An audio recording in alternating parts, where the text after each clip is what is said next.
Boa noite. Sejam muito bem-vindos, muito bem-vindas. Sempre uma satisfação muito grande para nós recebê-los no nosso bate-papo habitual. Vamos fazer uma oração para a gente começar, né?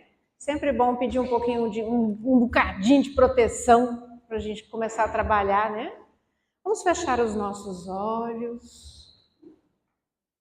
Respirar profundamente e trazer uma comunicação, uma conexão profunda com Deus,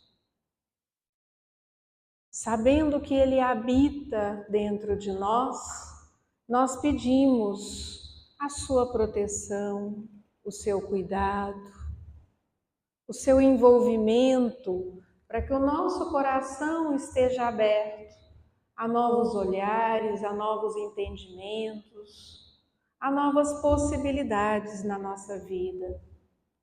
E que o nosso bate-papo dessa noite seja iluminado pelas mãos de Deus, trazendo para nós novas fontes de luz. E que assim seja. Sempre muito bom os nossos bate-papos. A gente gosta de usar alguns livros, um deles é o Vinha de Luz. Dessa trilogia que a gente tem do Chico, com pequenos textos, Vinha de Luz é um excelente livro para a gente fazer o culto no lar. Imagino todo mundo esteja fazendo o culto no lar, né? Mas sempre é tempo de começar. Quem ainda não faz, vamos começar, vamos fazer. O que é o culto no lar, gente? 5 minutinhos de oração para nossa casa, só isso. 5 minutinhos em que a gente reúne a família para orar, para pedir proteção para nossa casa, só isso. Ah, mas eu já faço todo dia, Patrícia, eu levanto de manhã, Deus, toma conta aí, eu tô indo ali. Não é assim que a gente faz? Não, culto no lar é um momentinho para a gente dar uma paradinha, respirar fundo e pelo menos prestar atenção na reza, né? Porque a gente faz tão depressa que a gente nem presta atenção na danada da reza. Culto no lar é para a gente reunir a família. Ah, mas a família não quer, a família não gosta e não dá certo. Tem problema não, a gente faz assim mesmo, né? Lá em casa é só eu e meus gatos. Você não é de ver que os gatos fazem junto? A gente senta no sofá, ele senta, reza junto. Eu falo, agora nós vamos rezar para São Francisco, cuidar dos bichinhos. Eles rezam junto. Ah, maravilha! Então, se a gente tem o hábito, até os bichinhos da gente entram na onda. Vamos usar esse é um dos livros que a gente pode usar no culto no lar, porque os textos são curtinhos, muito fáceis de ler, com uma explicação muito objetiva. Quem conhece a linguagem do Emmanuel sabe o quanto ele é objetivo na sua fala. Não é, não é. Então fica fácil da gente entender. A gente lê um trechinho só e comenta. Culto no lar é isso. A gente comentar. O que você entendeu? O que você acha que pode ser isso? Tá, e no dia a dia a gente usa isso como mesmo?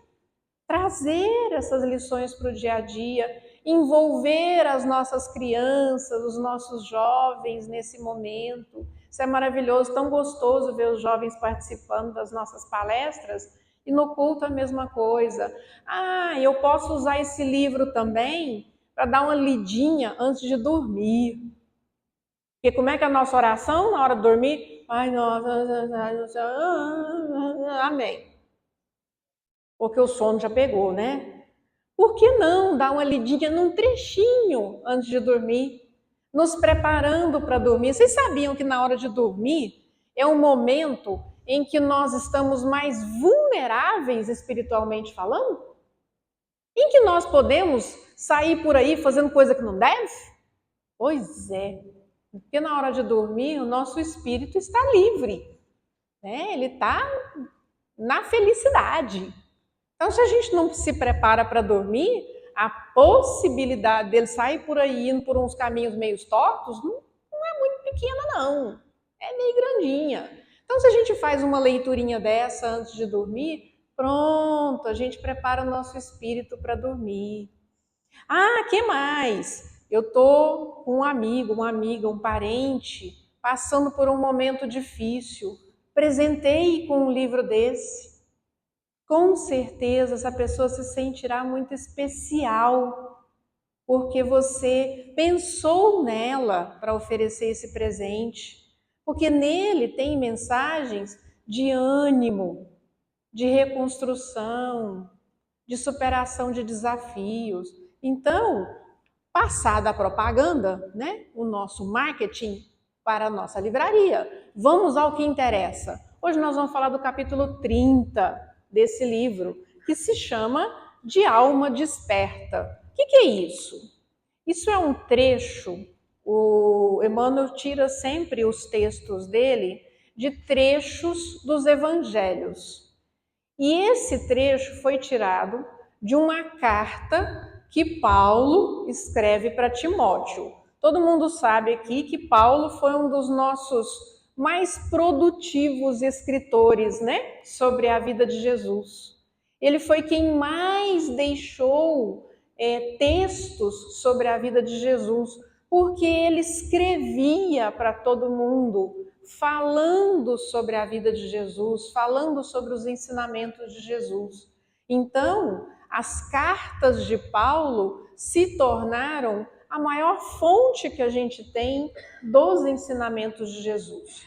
E numa dessas cartas que ele manda para Timóteo, ele leva conforto para Timóteo, porque Timóteo vinha passando por algumas dificuldades.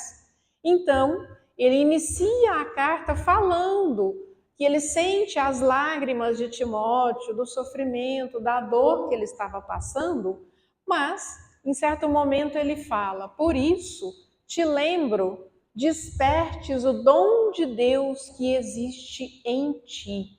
É um trechinho só dessa carta.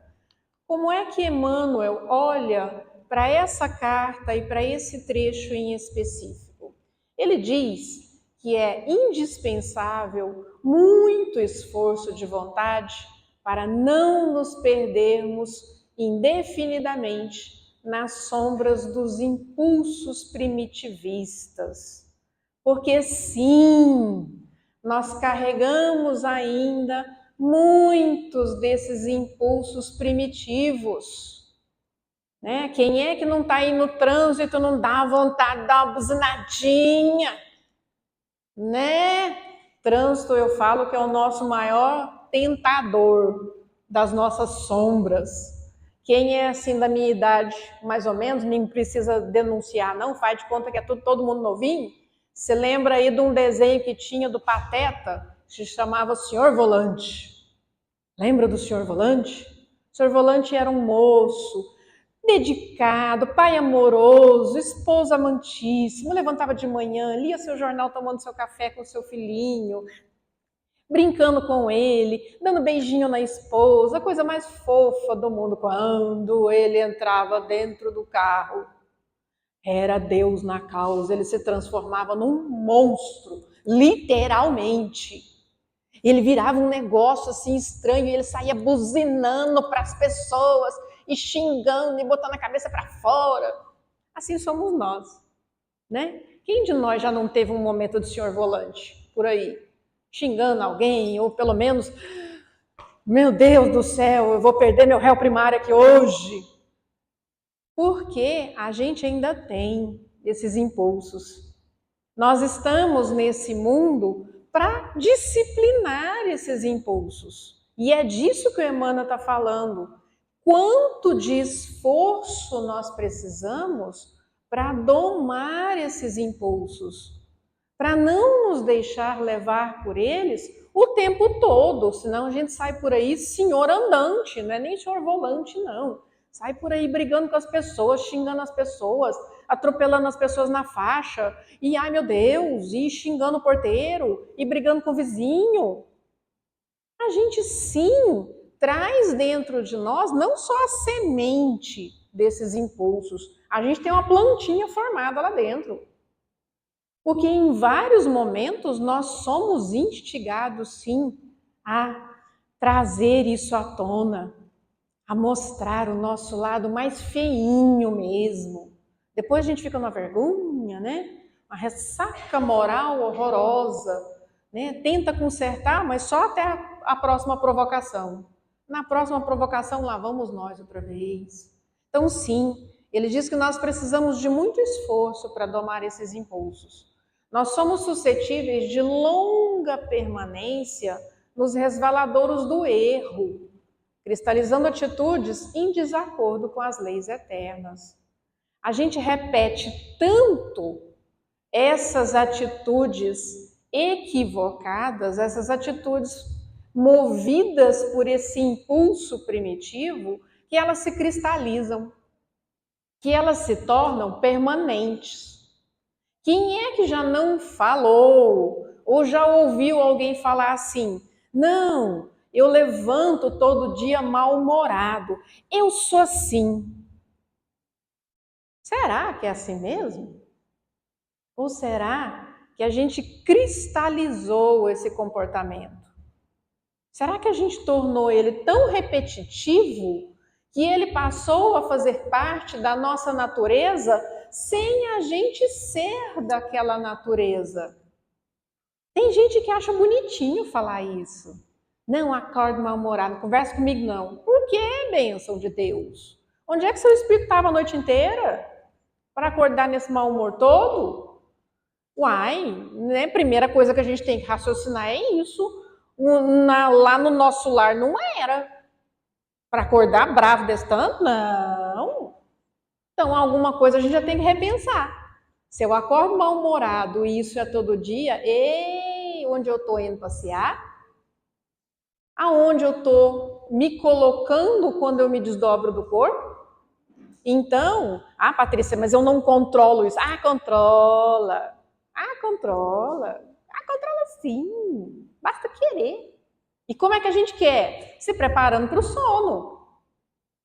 Gente, dá uma de mão aí, porque meu espírito anda doidão na hora que eu durmo.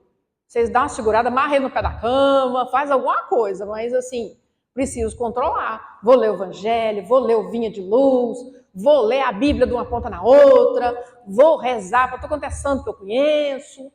Porque, eu tô precisando de ajuda, porque o negócio não tá bom, não, eu tô acordando mal-humorada. Que negócio é esse? A Patrícia falou que eu não sou assim, e não sou mesmo. Né? A gente pode demorar um pouquinho para fazer o download da alma, né? Aquele negócio assim com oi só, até chegar no banheiro, ok.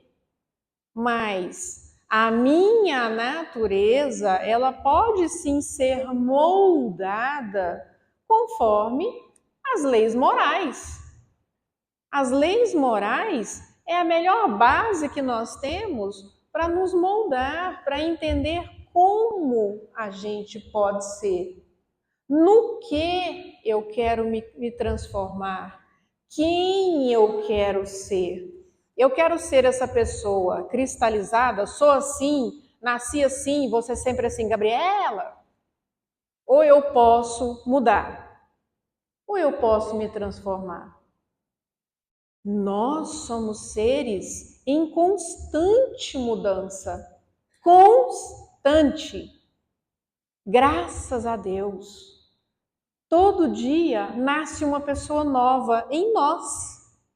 E que bom que isso acontece. Aí a gente tem a mania de virar para os nossos queridos parceiros de vida, né? E parceiras de vida e falar assim: você mudou.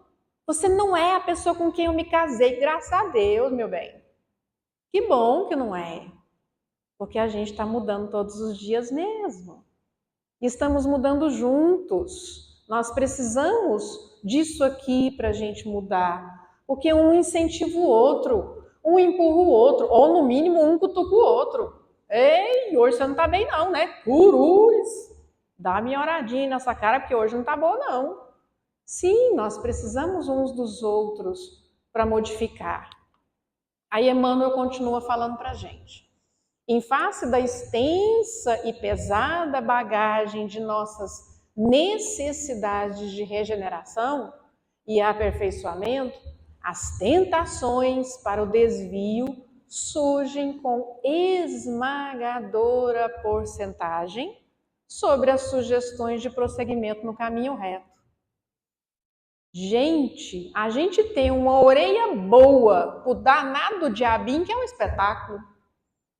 Mas o anjinho tem que gritar do outro lado, porque a gente não escuta. Sim, porque, como eu disse, nós não temos a sementinha da sombra dentro de nós. Nós temos uma planta, nós temos um pé de abacate lá dentro. Porque nós temos uma facilidade muito grande de ceder a essas tentações do mal, de nos identificar com elas, de achar que elas combinam com a gente.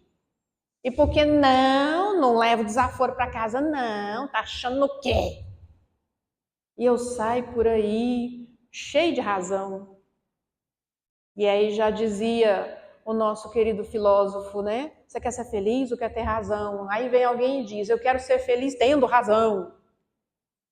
Porque sim, a gente acredita que lutar pelos nossos ideais é literalmente lutar. Lutar contra o outro. É combater o outro. É convencer o outro dos meus ideais. Nesses momentos, nós estamos cedendo a essas tentações do mal, porque nós estamos passando por cima do livre-arbítrio do outro, do direito do outro ser quem ele é. Simples assim. O outro é quem ele dá conta de ser. Assim como eu sou quem eu dou conta de ser. Por que eu tenho o direito e ele não?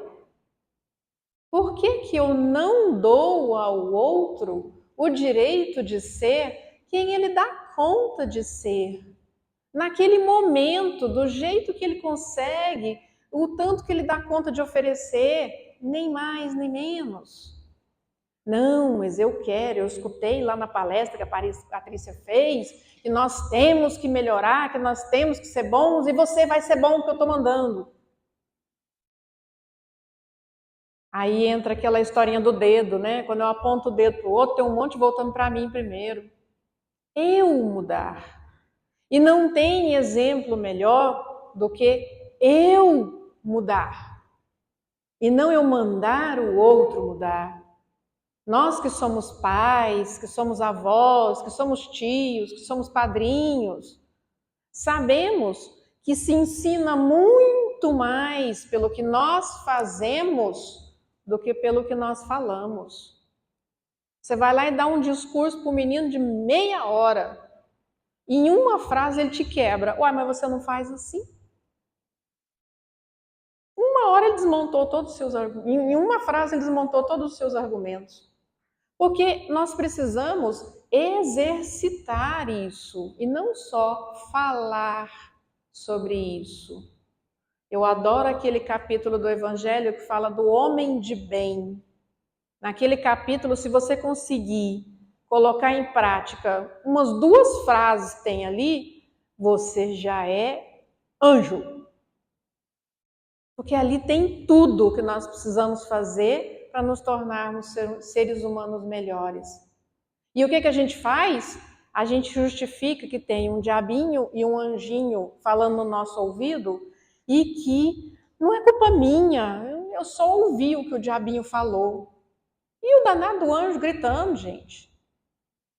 Sim, Emmanuel fala que o percentual de fala desse diabinho é muito maior do que o anjinho. Por quê? Porque eu me identifico com isso. Só isso. Eu tenho identificação com isso que ele está me dizendo, com isso que ele está falando. Por isso eu ouço mais esses conselhos dele do que os conselhos do anjinho. É o famoso, vai lá. Não, se eu fosse você, ia lá. Não, deixa barato isso não. Vai ficar calado? Sério? O que o povo vai pensar de você? No mínimo que você é covarde, né? Que você é fraco, que você não defende sua família. Aí o que a gente sai?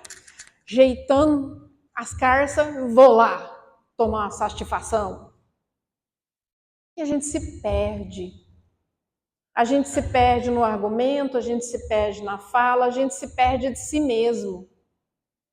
A gente perde a oportunidade de ouvir esses conselhos do bem que estão dentro de nós e às vezes simplesmente calar. Só isso. Só cuidado, calar demais também, nasce um monte de plantinha de ansiedade aqui dentro, né? Também pode acontecer isso. Calar nunca deve ser motivo de sofrimento para nós. Se for, tem algo errado. Precisamos trabalhar isso talvez na terapia. Mas calar deve ser algo confortável para mim. Em qual sentido? Qual que é a minha necessidade de provar para essa pessoa que ela está errada sobre isso que ela está falando de mim? Deixa eu pensar aqui. Preciso convencer essa pessoa de que o que ela pensa de mim está errado? Uma dica que eu dou, tem alguns, pouquíssimos aqui que já passaram dos 50 como eu, e que os 50 ensina uma coisa muito bacana pra gente, que é preguiça de convencer o outro, desnecessidade de provar que o outro está errado. Não é, gente? Você olha no outro e fala, sério que você acha isso de mim? Beleza, vai lá, se joga. Se é o que você acha, uai. Não, mas você não vai rebater? Para quê? Com qual finalidade mesmo? Assim, você já está convencido do que você acha.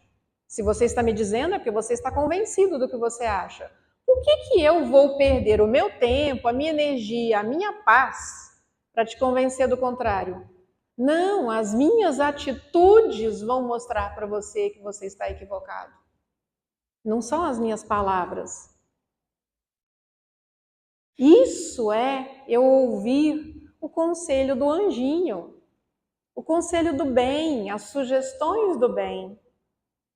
É eu entender que, às vezes, ficar calado não é uma comprovação de covardia, mas é realmente uma preguiça de combater com o outro. Porque muitas vezes é um combate.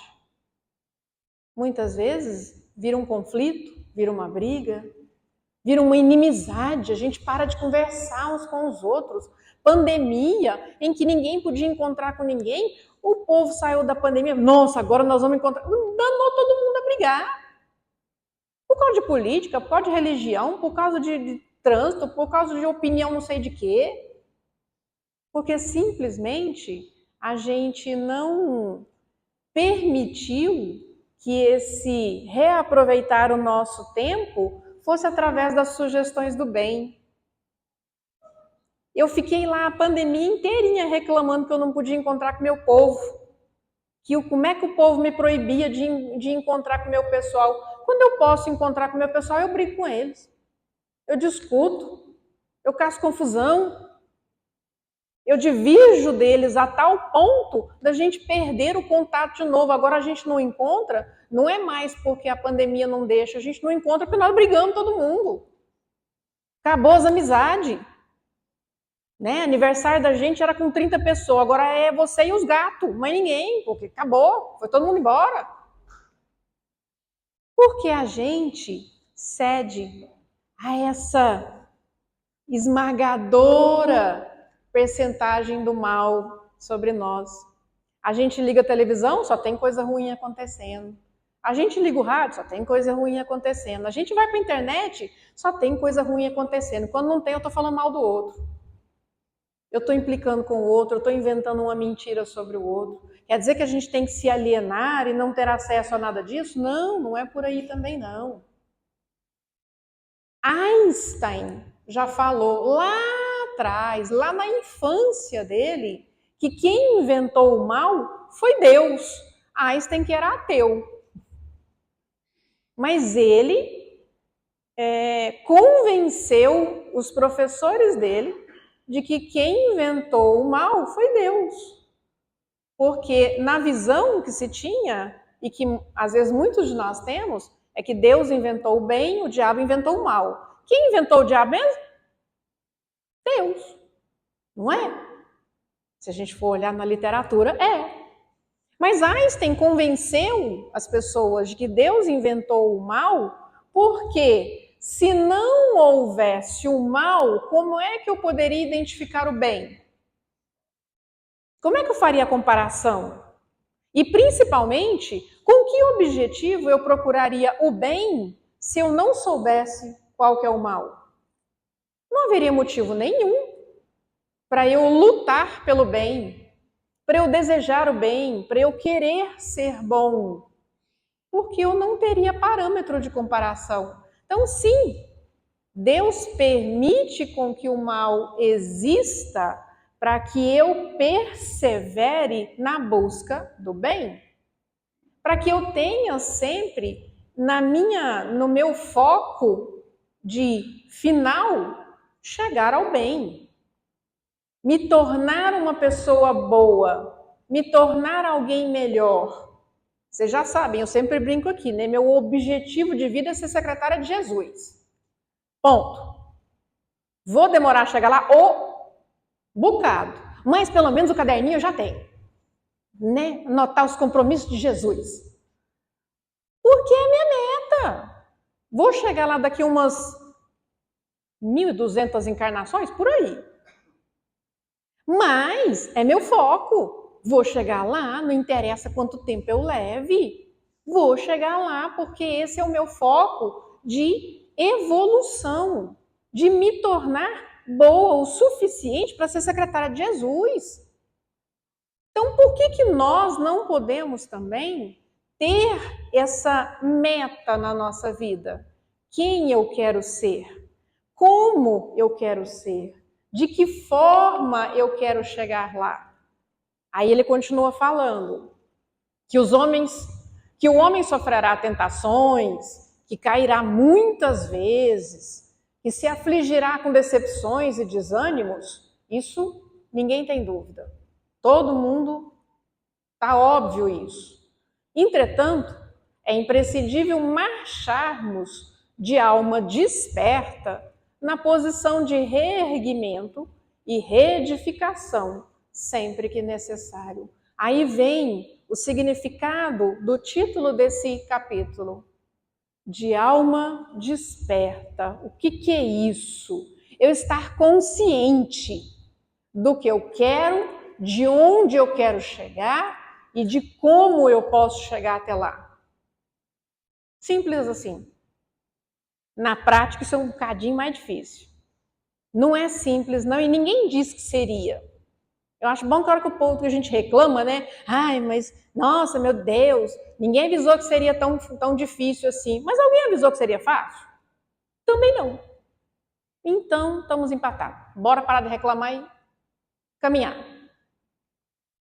De alma desperta é de consciência alerta.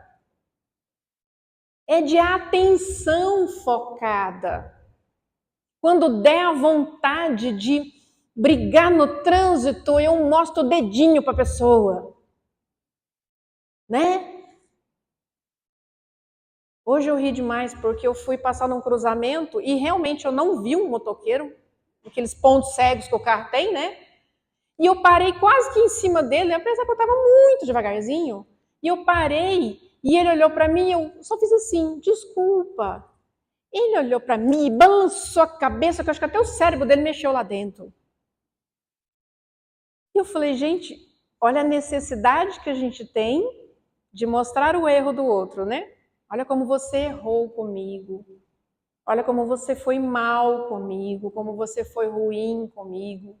E eu não vou te desculpar, eu vou frisar o seu erro, eu vou mostrar onde você errou, porque assim você não errará mais. E a gente sai por aí achando que a gente está educando as pessoas. Sendo que, na verdade, o primeiro a ser educado somos nós. Nós precisamos nos educar. E é isso que ele fala. Quando eu estou com a alma desperta, eu estou alerta para isso, eu busco a minha correção e não a correção do outro. Espera aí que eu vou descer aqui, vou puxar o freio de mão e vou lá discutir com ele. Meu filho, eu pedi desculpas, está doido? Não, você tem que me desculpar sim. Como não? Ora, não. Eu fiz a minha parte. E se cada um faz a sua, já pensou no quanto a gente pode transformar esse mundo num lugar legal? O quanto a gente pode transformar a nossa cidade numa cidade melhor? Não eu esperando que o outro se eduque, eu me educando, eu trazendo para mim a vivência desse objetivo que eu quero alcançar. Desse subsecretária de Jesus, desculpa, mas é sub, porque eu já sou a secretária, então eu no máximo vou deixar vocês trabalhar junto comigo, tá? Então, essa é a minha meta. Se essa é a minha meta, eu preciso estar consciente dela o tempo todo. Na família, quando algo me incomoda, porque sabemos que na família é o primeiro momento aonde espíritos em débito se reencontram para se reajustar. É o primeiro lugar. E é o primeiro lugar que a gente briga, né? É o primeiro lugar que a gente magoa, é o primeiro lugar que a gente ofende, é o primeiro lugar que a gente não concorda. Sendo que é a primeira experiência para a gente buscar o nosso foco. Eu entender que aquele parente que aos meus olhos é difícil, é a minha primeira experimentação para eu reedificar aquilo que algum dia eu destruí, não foi outra pessoa. Fui eu que destruí. E hoje eu estou aqui para reconstruir, para reorganizar aquilo que eu mesma baguncei. Então, se a minha alma está alerta, se a minha alma está consciente dessa missão, então sim, nós temos a capacidade de transformar o meu mundo em um lugar melhor. E se eu transformo o meu mundo num lugar melhor, eu transformo o mundo ao meu redor num lugar melhor. Não tem como ser diferente. Eu contagio quem está em volta de mim. Aí o Evangelho, eu adoro essa passagem do Evangelho, em que ele fala: pede a luz que deve iluminar a sua estrada, e ela te será dada. Pede a força de resistir ao mal, e você terá essa força. Pede a assistência dos bons espíritos e eles virão te ajudar. Pede bons conselhos e eles nunca te serão recusados. Bata a porta e ela vai abrir. O que não dá é para a gente ficar parado lá de fora da porta esperando que ela se abra. O que ele quer dizer com isso? Eu tenho que ter a iniciativa de fazer. Eu tenho que dar o primeiro passo. Eu espero que o outro mude, eu mudo primeiro. Ih, fui na sua frente. Eu mudo primeiro. E a gente sempre fala, uma frase que é muito recorrente para todos nós é: não, se fulano mudar, eu mudo. Não, eu mudo. Se fulano quiser mudar, bora. Vamos comigo. Não vamos deixar ninguém para trás, não. Ninguém solta a mão de ninguém. Mas eu mudo primeiro. Eu me transformo. Eu sou aquela pessoa que traz o desejo de transformação para o meu exercício diário. e não esperar que o outro mude para que eu só então, então agora eu vou. Já que você mudou, Sérgio, agora que ele passou a ser uma pessoazinha miozinha, então agora eu vou também tentar ser uma pessoa miozinha. Não! Eu vou ser uma pessoa miozinha primeiro que ele. Perdeu, doidão. Vou, porque é o meu exemplo que vai arrastar outros exemplos comigo. A minha alma, estando desperta e alerta para o meu objetivo, é que vai me tornar alguém melhor na minha estrada. Eu transformar a minha estrada num lugar melhor. Eu transformar o meu mundo num lugar melhor. E com certeza eu vou contagiar outras pessoas, ou no mínimo vou dar uma invejinha. E a pessoa fala, vou lá ver o que é esse negócio. Pronto, contagiei mais pessoas para irem comigo nesse caminho. Hoje, o nosso exercício do nosso tratamento vai ser nesse caminho.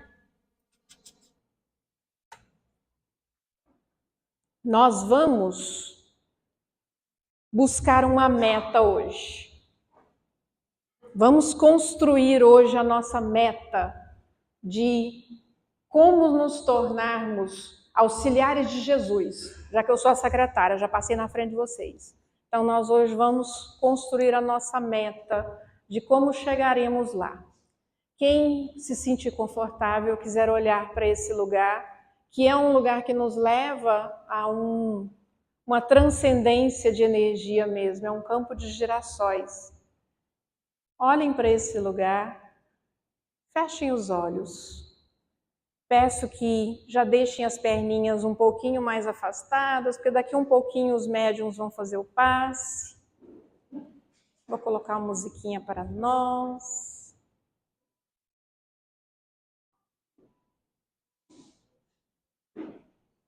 E nós vamos sair daqui e vamos lá para esse campo de girassóis.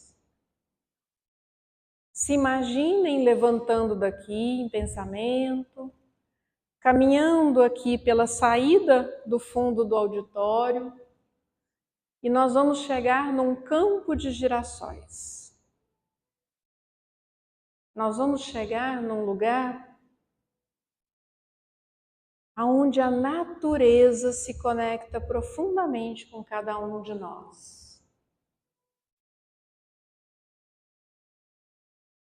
E a primeira coisa que a gente tem em mente é: o girassol se adapta buscando a luz do sol.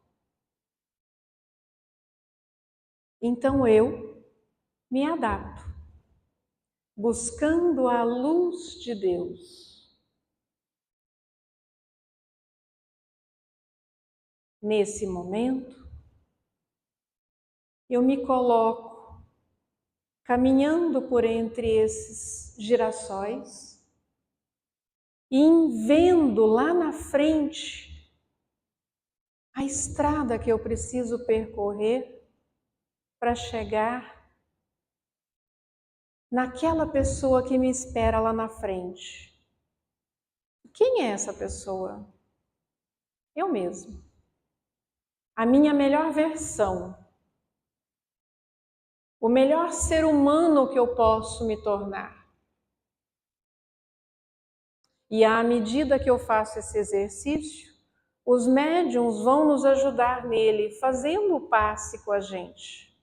Não se preocupem com eles, apenas recebam essa contribuição, essa ferramenta de auxílio para esse exercício. Vão caminhando por entre as fileiras de girassol e vocês vão ver que ao longo desse caminho, vocês vão encontrar muitas pessoas com quem você tem dificuldade. Muitas pessoas difíceis que por algum motivo tornaram o seu caminho mais difícil, mais sofrido. E agora, nesse momento, você abre o seu coração para essas pessoas. Dá um lugar no seu coração para cada uma delas. Talvez não seja possível ainda o perdão, mas é possível o esquecimento dessa dor, a diminuição dela, o compreender que essas pessoas foram importantes para que você lutasse mais, para que você não esmorecesse na sua fé e você continuou o seu caminho. Porque nele também você vai encontrar todas as pessoas que te ajudaram, que te apoiaram, que te incentivaram a seguir e de alguma forma colaboraram para esse caminho ser mais leve. E você percebe que o seu caminho é feito de coisas boas, de coisas ruins, de pessoas agradáveis e de outras nem tanto. E que tudo isso construiu essa pessoa que você é hoje. Tudo isso faz parte da sua caminhada.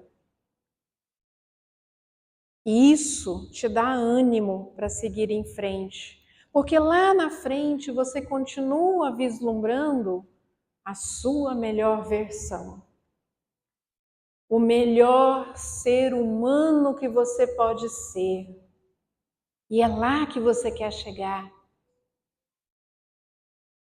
E à medida que você anda, que você caminha, os girassóis vão se virando para você. Porque você é luz. Porque Deus existe dentro de você. E por isso, você é luz.